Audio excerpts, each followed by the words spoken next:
Sud Radio, c'est ça la France.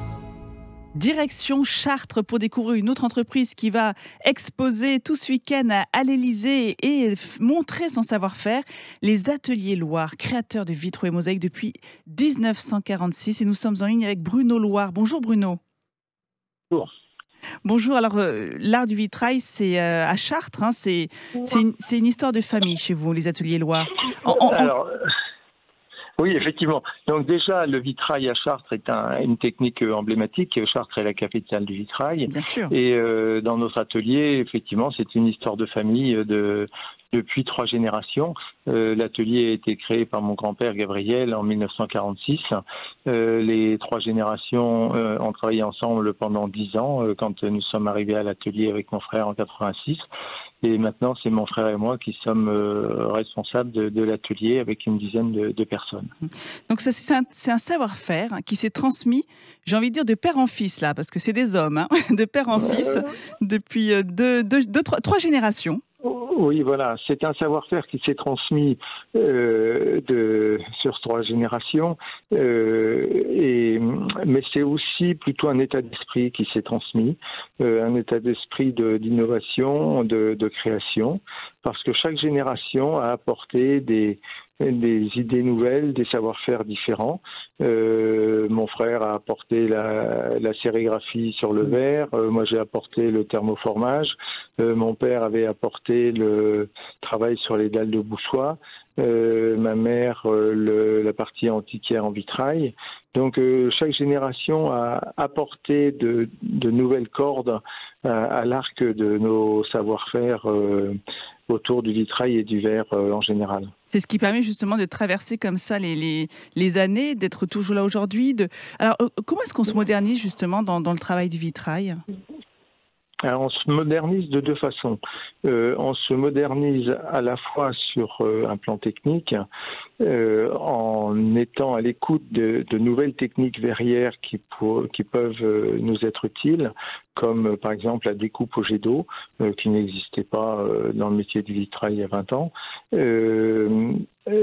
D'autres techniques, par exemple pour la mise en double vitrage des vitraux, ou l'assemblage l'assemblage des verres thermoformés en double vitrage. Donc, innovation technique d'un côté, mais en fait, c'est surtout aussi être à l'écoute des courants artistiques et puis de proposer des œuvres qui correspondent à l'esprit d'aujourd'hui. Vous faites des collaborations, par exemple, avec des artistes ? Oui, alors on collabore avec de nombreux artistes. Mon grand-père l'avait déjà fait, lui, à son époque. Il avait travaillé avec Juan Miro pour de la mosaïque. Et moi, mon frère et moi avons travaillé avec un certain nombre d'artistes, comme François Morellet, avec qui on a fait des vitraux au Louvre, Robert Combas. Et actuellement, on travaille avec Jean-Michel Automiel, avec qui on a fait des vitraux à la cathédrale d'Angoulême, mais pour lequel on a un projet à Amboise qui est en cours de réalisation. Donc ça, c'est une part importante, le dialogue avec des artistes qui ont des commandes et nous les accompagnons dans la réalisation de leurs commandes. Est-ce que vous pourriez justement, pour ceux qui nous écoutent, nous parler de ces projets et surtout des réalisations les plus prestigieuses de l'Atelier Loire, des Ateliers Loire?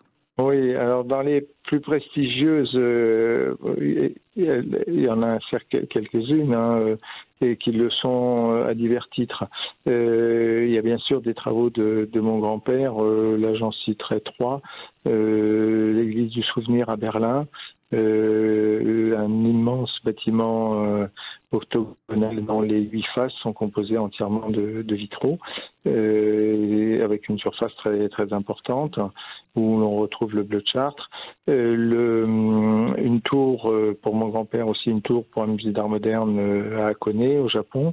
Mais on pourrait citer aussi la cathédrale de Salisbury en Angleterre, ou la Thanksgiving Chapel à Dallas, avec un architecte internationalement reconnu, Philip Johnson. Donc un savoir-faire qui s'exporte. Ouais. Voilà.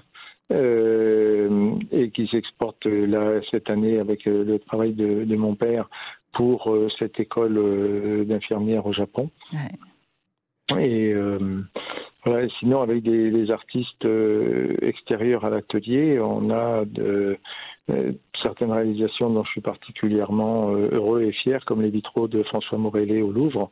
Ça a été non seulement un plaisir de travailler avec lui, mais c'est aussi une fierté d'avoir un travail au sein du musée du Louvre, c'est au niveau de l'escalier Le Feuel. Voilà, donc et les collaborations que l'on a fait dernièrement avec Jean-Michel Otoniel sont vraiment intéressantes. Et donc vous allez exposer donc votre savoir-faire à l'Élysée. Tout ce week-end, vous êtes à l'Élysée. Est-ce que, quand vous avez reçu justement ce coup de fil de l'Élysée, vous confirmant votre participation à cette grande exposition du Fabriqué en France, c'était une fierté pour vous, pour la famille? Ah bah bien sûr, c'est une fierté d'être reconnu et d'être sélectionné pour représenter d'une part l'Eure-et-Loire, mais d'être distingué parmi plus de 2000 dossiers qu'ils ont reçus. Donc c'est une fierté à la fois pour nous et puis pour toute l'équipe. C'est une reconnaissance pour le travail fait par l'équipe des ateliers, parce qu'on est une dizaine, et que ce qui est fait et fabriqué dans nos ateliers se fait avec toute notre équipe, avec des personnes qui sont là depuis une trentaine d'années pour certains d'entre eux. D'ailleurs, vous allez venir avec votre frère et peut-être un membre de votre équipe, à moins que ce soit votre frère qui va réaliser les démonstrations, parce que vous faites partie de ces rares entreprises qui, je crois que vous n'êtes que 5 en tout, 5 ou 6, je ne me rappelle plus, qui vont faire des démonstrations, qui vont montrer le savoir-faire aux visiteurs. Voilà, c'est ça, et c'est mon frère qui va s'y coller, parce que moi j'avais d'autres engagements à ce moment-là, donc c'est lui qui fera la démonstration le dimanche, et il montrera comment on peut les grandes lignes de réalisation d'un vitrail avec la coupe du verre et l'assemblage par du plomb. On va dire la technique traditionnelle?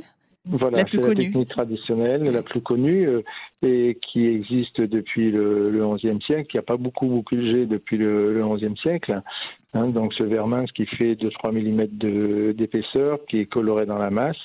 Ces verres sont découpés aux formes du dessin et assemblés par un profil de plomb et avec une soudure à l'étain. Donc ça n'a pas beaucoup bougé depuis le Moyen-Âge, cette technique-là. C'est comme un puzzle géant qu'on va assembler avec justement de la soudure, mais vous travaillez souvent avec des livres aussi, des livres historiques, pour vraiment, comme vous êtes souvent dans de la restauration également, donc il y a cette volonté de respecter au plus près le vitrail d'origine. Voilà, donc on a une activité très importante en création, mais on a effectivement la restauration de vitraux également. En restauration de vitraux, on a restauré des vitraux de la cathédrale de Chartres. On a été appelé pour déposer des vitraux de la cathédrale Notre-Dame de Paris peu de temps après l'incendie. Donc nous faisons effectivement de la restauration de vitraux, à la fois des vitraux en technique traditionnelle, mais aussi en dalle de verre. Oui. Donc on va... Dites-moi, pardon. Oui, pardon. Oui, notre spécialité, c'est vraiment le vitrail dans les deux grandes lignes qui sont la création et la restauration. Les formations se font en interne chez vous, parce qu'il y a une équipe assez jeune finalement autour de vous. J'ai le sentiment qu'on recrute encore dans cet univers-là où c'est compliqué, il faut séduire, il faut faire découvrir le métier, il faut former en interne. Comment ça se passe pour quelqu'un qui souhaiterait rejoindre une entreprise comme la vôtre? En fait, on a un métier qui est, c'est-à-dire très attractif, très valorisant. Je suis mal placé pour le dire parce que moi je suis passionné, mais on a quand même beaucoup de demandes de jeunes qui sont en formation vitrail, principalement pour un CAP, et qui veulent être en stage. Donc là, il n'y a pas de problème pour avoir des jeunes motivés. Et la motivation est vraiment importante pour ce métier-là. Après, il y en a qui sont plus ou moins adroits, efficaces. C'est important d'être adroit dans votre métier, Bruno. Ah ben c'est capital, c'est capital. C'est très, comme beaucoup de métiers d'art, il faut être extrêmement précis, extrêmement rigoureux. Hein, on n'est pas des doux rêveurs en se disant tiens, qu'est-ce que je vais mettre, un bleu, un rouge. Il faut être méthodique, effectivement. Faut être méthodique, efficace, précis. Et pratiquement tous les métiers d'art sont comme ça. Et donc on a effectivement beaucoup de jeunes qui s'intéressent à ce métier parce que à la fin de votre journée, vous voyez vraiment ce que vous avez fait. C'est vrai. C'est visible. C'est du concret, c'est du concret. Exactement. Et en plus, c'est souvent exposé dans des projets publics. Et donc, il y a aussi cette fierté de pouvoir passer devant son travail, l'admirer en sachant qu'il sera, il sera bien respecté. Et puis, dans 100 ans, peut-être dans 200 ans, si c'est de la restauration et si c'est de la création, c'est le plaisir à l'instant de pouvoir se dire qu'on travaille sur des monuments historiques, parfois en France ou à l'étranger. Donc, c'est une fierté finalement de rejoindre une entreprise comme la vôtre. Oui, ce qui est sûr, c'est que c'est le fait de pouvoir voir le travail que l'on fait à la fin de la journée et à la fin, quand le travail est terminé, de pouvoir le voir posé dans l'architecture, c'est très gratifiant. Et puis, c'est des œuvres qui jouent avec la lumière. Donc là, il y a peu d'art qui joue comme ça avec la lumière et la transparence. Ce sont des œuvres changeantes et il y a toujours plaisir après à les revoir et les redécouvrir. Merci beaucoup Bruno Loire des Ateliers Loire et je vous souhaite une très très belle exposition à l'Élysée. J'espère que les visiteurs seront nombreux à venir admirer ce savoir-faire. Merci pour cet éclairage. Bon dimanche à vous Bruno Loire.